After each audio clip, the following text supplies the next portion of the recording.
early fall day in 1976, 12-year-old Donald Whaley left his home in El Cajon to visit his girlfriend.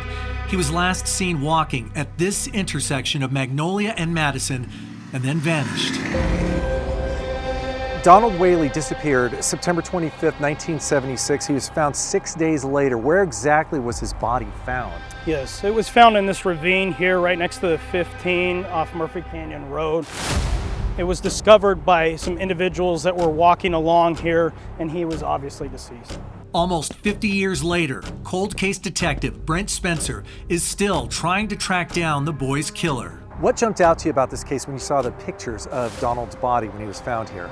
Donald's body is fully clothed, and it's clothed in the garment he was wearing when he went missing.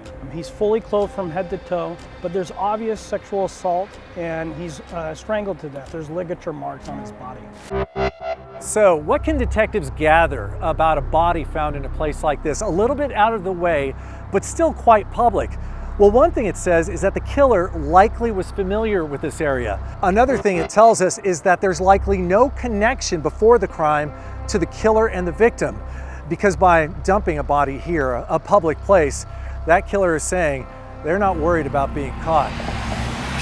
So the individual must have abducted him from the area of El Cajon where he went missing. We believe that he took him to a secluded area and then probably ended up committing the homicide shortly after that and dumping his body in the clothing that he was found in. Hey, sir. No, we're going through the neighborhood trying to find a little lost girl. 2 other children were abducted in the months just before Donald, both killed in ways that echo Whaley's murder, though the crimes have never officially been connected.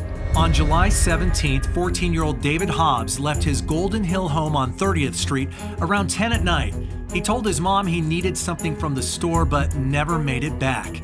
His body was found August 2nd, more than 30 miles away in a field off of Highway 67 and Poway Road. Police say Hobbs was beaten and stabbed multiple times. On August 14th, 9-year-old Alita Sue Grossenbach was taken outside this pharmacy in Bird Rock while getting a newspaper for her grandma. After a massive search, her body was found 3 days later just off Pomerado Road in Poway. She had been molested, beaten, and strangled to death. In 1982, police identified Alita's killer as an Escondido man who died in 1978, but her family told a reporter around that time that they were unconvinced. What can you say about similarities into how the children were abducted? This is the 1970s, and the mentality back then was that children would walk out and would participate in sports and walk around their neighborhoods, and oftentimes their parents didn't know where they were until it would become dark, and that's when their children were told to come home. So this isn't abnormal that these children were out during these times and that a predator did find them and found them alone. Detective Spencer can't say if any of the murders are connected, but he can say the department is doing everything possible to solve these mysteries that are now almost half a century old. On these crimes, including Donald's crime, there is physical items that were taken from his body that continue to be looked at with new DNA technology. Even this year, there were items from his body that were sent out and are being tested at this moment. So they're actually being tested now, and we're waiting for results and hoping that'll give us some kind of breakthrough. Correct.